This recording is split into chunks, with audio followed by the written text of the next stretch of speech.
दोस्तों, स्वागत है आप सभी का हमारे YouTube चैनल पर। और हम अपने चैनल पर लगातार जॉब से संबंधित जितने भी नोटिफिकेशन हैं वो पब्लिश करते रहते हैं। आज एक नया जॉब का नोटिफिकेशन एम्प्लॉयमेंट नोटिस जो कि सेंट्रल रिजर्व पुलिस फोर्स यानी CRPF द्वारा पैरामेडिकल स्टाफ का एग्ज़ाम 2020 जारी कर दिया गया है और इसके तहत बहुत सारे पदों के लिए विज्ञापन जारी किया गया है। यह एक ऑनलाइन भर्ती ना होकर ऑफलाइन भर्ती है। आपको मैनुअल फार्म भरने पड़ेंगे और जो फार्म भरने की जो शुरुआती तारीख है, ऑनलाइन ओपनिंग डेट है जो एप्लीकेशन फॉर्म सबमिट कराने की, वो 20 जुलाई 2020 से ये फार्म शुरू हो जाएंगे। और जो अंतिम तारीख रहेगी 31 अगस्त 2020 तक आप अपना आवेदन फीस के साथ अपने सारे डॉक्यूमेंट के साथ फार्म जमा करवा पाएंगे। और बात करते हैं यहाँ सबसे एक महत्वपूर्ण जो बात बताई गई है, डेट ऑफ रिटन एग्जामिनेशन। जो आपका इन पदों के लिए रिटन एग्जामिनेशन होगा वह भी सबसे पहले ही बता दिया गया है। 20 दिसंबर को आपका रिटन एग्जामिनेशन होगा इन पदों के लिए, पैरामेडिकल स्टाफ के लिए। चलिए जानते हैं पैरामेडिकल स्टाफ के अंतर्गत कौन कौन सी वैकेंसीज एडवर्टाइज की गई हैं CRPF के द्वारा। वीडियो को शुरू करते हैं आगे। और शुरू करने से पहले रिक्वेस्ट है कि हमारे चैनल को सब्सक्राइब कर लें, वीडियो को लाइक व शेयर ज़रूर करें। सबसे पहले पोस्ट निकली है इंस्पेक्टर डाइटिशियन का एक पद है। इसके लिए BSc होम साइंस आपकी क्वालिफिकेशन होनी चाहिए और 30 वर्ष से उम्र के कैंडिडेट ही अप्लाई कर पाएंगे। सब इंस्पेक्टर स्टाफ नर्स की 175 पद एडवर्टाइज़ किए गए हैं। 175 पदों में अलग अलग श्रेणियों के भी पद एडवर्टाइज़ किए गए हैं और इसकी जो क्वालिफिकेशन है 12th पास होनी चाहिए और GNM का आपको डिप्लोमा होना चाहिए। और GNM के रूप में आप सेंट्रल नर्सिंग काउंसिल और स्टेट नर्सिंग काउंसिल में आपका रजिस्ट्रेशन होना अनिवार्य है। और बात करें एज की तो 30 वर्ष के नीचे के कैंडिडेट ही इन पदों के लिए अप्लाई कर पाएंगे और क्लोजिंग डेट है वो 31 अगस्त रहेगी। सब इंस्पेक्टर रेडियोग्राफर की पोस्ट 8 निकली हैं। इसके लिए +2 के एग्जामिनेशन विद साइंस आपको पास होना चाहिए और 2 साल का आपका रेडियो डायग्नोसिस में डिप्लोमा होना चाहिए, तभी अप्लाई कर पाएंगे। बात करते हैं आगे। सब इंस्पेक्टर फार्मासिस्ट के 84 पोस्ट हैं, 84 पद एडवर्टाइज किए गए हैं।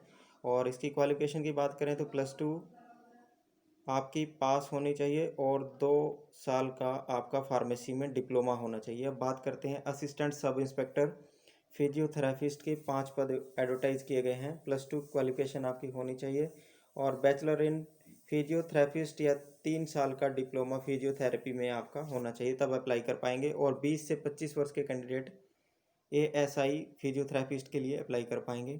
आगे है पद ASI डेंटल टेक्नीशियन के 4 पद हैं। इसके लिए मैट्रिकुलेशन विद साइंस आपकी क्वालिफिकेशन होनी चाहिए। 2 साल का आपका डेंटल हाइजीनिस्ट का कोर्स आपका होना चाहिए और जो कि डेंटल काउंसिल ऑफ इंडिया से आपका रजिस्ट्रेशन भी होना चाहिए। और 20 से 25 वर्ष के कैंडिडेट ही अप्लाई कर पाएंगे।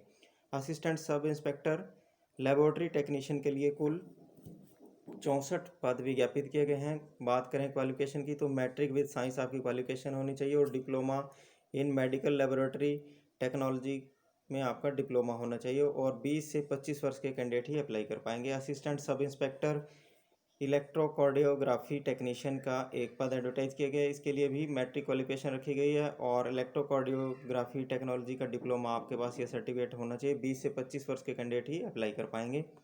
अब बात करते हैं head constable physiotherapy nursing assistant के कुल 88 पद विज्ञापित किए गए हैं और इसकी क्वालिफिकेशन की बात करें तो 12th पास आपकी होनी चाहिए और 2 साल का diploma in certificate course in physiotherapy किसी भी रिकॉग्नाइज इंस्टीट्यूट से होना चाहिए और 18 से 25 वर्ष के कैंडिडेट ही अप्लाई कर पाएंगे। हेड कांस्टेबल ANM यानी मिडवाइफ की भी 3 वैकेंसीज एडवर्टाइज की गई हैं। +2 इसकी क्वालिफिकेशन आपकी होनी चाहिए और 2 साल का डिप्लोमा इन ANM का आपके पास होना चाहिए, तब अप्लाई कर पाएंगे और 18 से 25 वर्ष के कैंडिडेट ही अप्लाई कर पाएंगे। हेड कांस्टेबल की कुल 8 पद हैं और हेड कांस्टेबल डायलिसिस टेक्नीशियन के इसके लिए 12th पास आपका होना चाहिए। 2 साल का डिप्लोमा इन डायलिसिस टेक्निक में आपका सर्टिफिकेट 2 ईयर डिप्लोमा होना चाहिए और 18 से 25 वर्ष के कैंडिडेट ही अप्लाई कर पाएंगे। Head constable junior X ray assistant के 84 पद विज्ञापित किए गए हैं और इन पदों के लिए जो क्वालिफिकेशन है वो मैट्रिक विद साइंस होनी चाहिए और 2 साल का आपके पास सर्टिफिकेट कोर्स होना चाहिए। रेडियो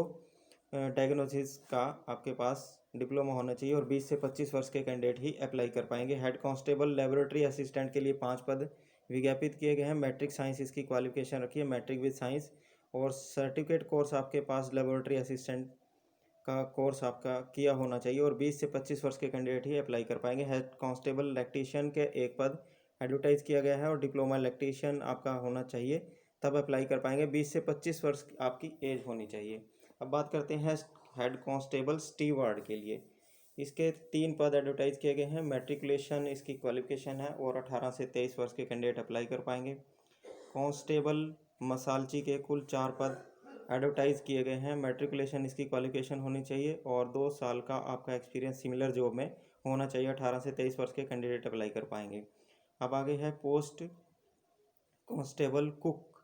कांस्टेबल कुक के लिए 116 पद एडवर्टाइज किए गए हैं और इसकी क्वालिफिकेशन की बात करें तो मैट्रिकुलेशन आपकी पास होनी चाहिए, मैट्रिक की परीक्षा आपने पास कर रखी होनी चाहिए और 1 साल का एक्सपीरियंस एज कुक का आपके पास होना चाहिए। 18 से 23 वर्ष के कैंडिडेट ही अप्लाई कर पाएंगे कुक के लिए। बात करते हैं आगे कांस्टेबल सफाई कर्मचारी के 121 पद एडवर्टाइज हुए हैं और इन पदों के लिए कांस्टेबल सफाई कर्मचारी के लिए मैट्रिकुलेशन आपकी होनी चाहिए, मैट्रिक की परीक्षा आपने पास कर रखी होनी चाहिए और knowledge of reading writing English and Hindi और लोकल लैंग्वेज की भी आपके जानकारी होनी चाहिए और मेडिकली फिट होंगे तभी आप अप्लाई कर पाएंगे। और 18 से 23 वर्ष के बीच के कैंडिडेट ही अप्लाई कर पाएंगे।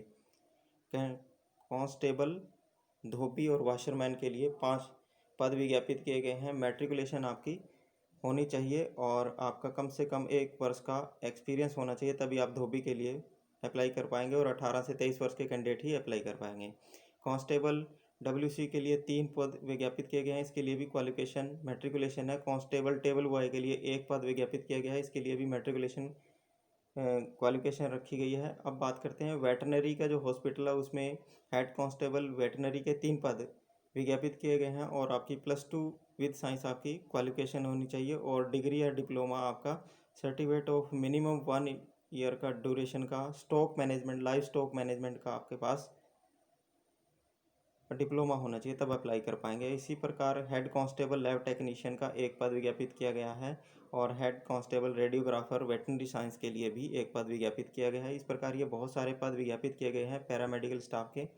अब आगे बात करते हैं इनकी जो कैंडिडेट अप्लाई कर पाएंगे वो संबंधित जो पोस्ट है उसके सामने ही उसकी जो एज क्राइटेरिया वो दिखाया गया है और जो एससी कैंडिडेट है उनको 5 साल की एज रिलैक्सेशन भी मिल सकती है और एसटी कैंडिडेट को भी 5 साल की एज रिलैक्सेशन अपर लिमिट में मिल सकती है और ओबीसी कैंडिडेट को 3 साल की एज रिलैक्सेशन अपर लिमिट में मिल सकती है।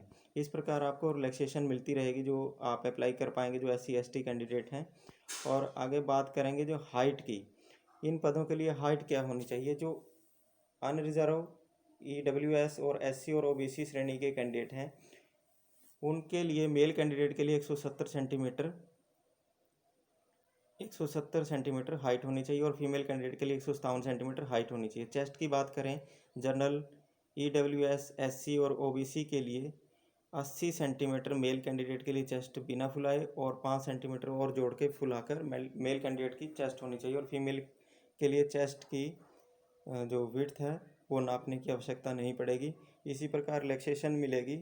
कुछ जो एसटी और एससी श्रेणी के कैंडिडेट हैं वो 162.5 सेंटीमीटर हाइट मेल की और 150 सेंटीमीटर जो हाइट है वो फीमेल कैंडिडेट की जो कैंडिडेट हैं वो भी अप्लाई कर पाएंगे। इसी प्रकार आगे बात करें इन पदों के लिए जो रिटर्न एग्जामिनेशन होगा। रिटर्न एग्जामिनेशन के लिए कुछ सेंटर बनाए गए हैं पूरे देश भर से। सब 9 सेंटर बनाए गए हैं इन पदों को भरने के लिए। एग्जामिनेशन सेंटर के लिए न्यू दिल्ली में होगा, हैदराबाद में होगा, गुवाहाटी, जम्मू, प्रयागराज, अजमेर, नागपुर, मुजफ्फरपुर और पिलमपुरम में ये कुल 9 सेंटर हैं जो एग्जामिनेशन इन सेंटरों पे ही आपका एग्ज़ाम होगा। और बात करते हैं एग्जामिनेशन फ़ीस की। जो मेल कैंडिडेट हैं और जनरल श्रेणी से हैं, इकोनॉमिकल वीकर सेक्शन से हैं, ओबीसी से हैं, वो इन पदों के लिए अप्लाई करना चाहते हैं तो उनको 200 रुपये का डिमांड ड्राफ्ट जमा करवाना पड़ेगा ग्रुप बी की पोस्टों के लिए। और जो ग्रुप सी की पोस्टों के लिए अप्लाई करना चाहते हैं वो उनको 100 रुपये प्रति एप्लीकेशन फ़ीस के रूप में चुकाना होगा। और जो कैंडिडेट एससी एसटी और फीमेल कैंडिडेट हैं उनको किसी भी प्रकार की फ़ीस एग्जामिनेशन फ़ीस नहीं देनी पड़ेगी। अब बात करते हैं आपको अप्लाई कैसे करना है, हाउ टू अप्लाई। आपने एक स्पेसिमेन एप्लीकेशन फॉर्म इस नोटिस के साथ अटैच कर रखा है, उसको आपने भरकर आपने जितने भी दस्तावेज हैं आपके एजुकेशन क्वालिफिकेशन से संबंधित या डिप्लोमा से संबंधित, वो सारे लगाकर आपने जो 20 जुलाई 2020 से लेकर 31 अगस्त 2020 के बीच में ही आपने अप्लाई करना है। और फॉर्म के साथ आपने फ़ोटोकॉपी ऑफ रेलिवेंट डॉक्यूमेंट्स लगानी है, 2 लेटेस्ट पासपोर्ट साइज़ फ़ोटोग्राफ लगानी है और इनवेल्प लगाना है। आपने अपने एड्रेस के 2 इनवेल्प लगाने हैं और ये है, और एक डिमांड ड्राफ्ट आप ज़रूर लगाएंगे फीस का। जो जनरल श्रेणी के कैंडिडेट हैं, ओबीसी के हैं, वो डिमांड ड्राफ्ट लगाएंगे। और जो डिमांड ड्राफ्ट है वो आपने किसकी फेवर में बनाना है, वो बनवाना है आपने DIG group centre CRPF Bhopal की फेवर में आपने ये डिमांड ड्राफ्ट बनवाना है। और जो आपने एप्लीकेशन भेजनी है वो आपके वीडियो स्क्रीन पर अब भी है, जो बोल्ड लेटर में आपको दिखाई पड़ रही होगी, CRPF force police paramedical staff examination 2020, ये आपने लिफाफे के ऊपर लिखना है। और जो भेजने का पता है रजिस्टर्ड पोस्ट के माध्यम से जो आप भेजेंगे, DIGP group centre CRPF Bhopal, village Bangrasia, taluka Huzur, district Bhopal, MP Madhya Pradesh 462045 pin code है। इस पते पर आप अपना एप्लीकेशन भेज देंगे। और ये एप्लीकेशन आपने ऑफलाइन मोड में आपने 31 अगस्त 2020 से पहले पहले आपने भेजनी है, क्योंकि 31 अगस्त 2020 लास्ट डेट है। इसके बाद आपकी एप्लीकेशन एक्सेप्ट नहीं की जाएगी।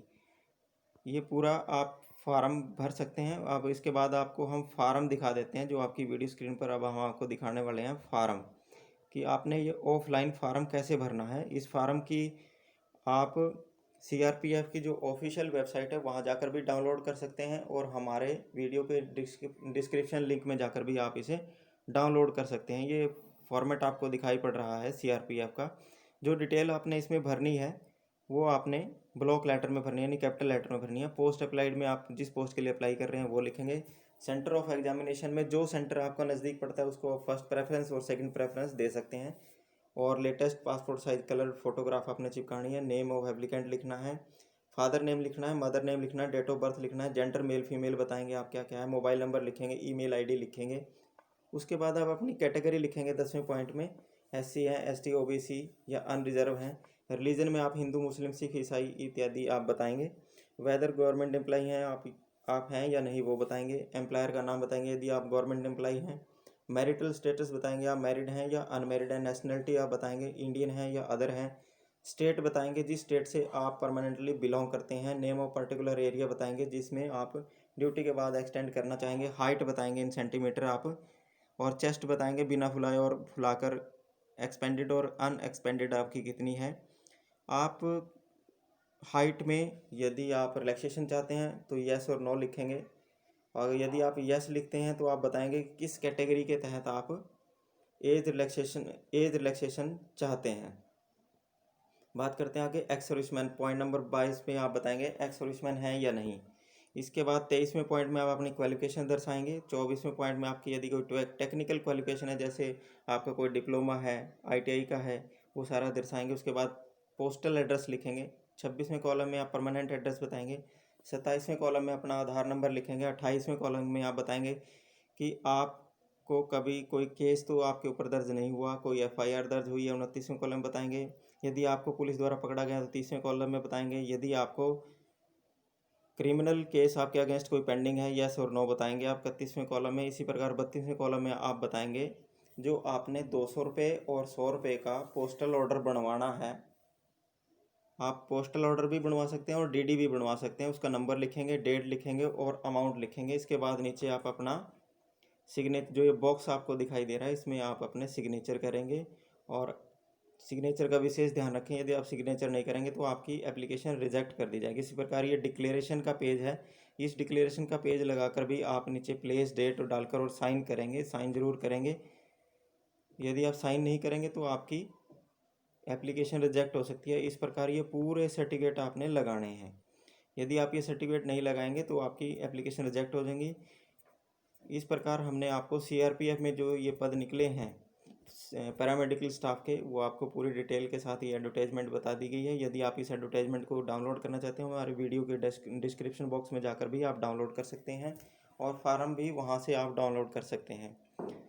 इस वीडियो से संबंधित यदि आपके पास कोई क्वेश्चन है, हमारे वीडियो के कमेंट सेक्शन में ज़रूर छोड़ें। उम्मीद है आपको इस वीडियो से बहुत ही लाभ होगा और आप इन पदों के लिए अप्लाई कर पाएंगे।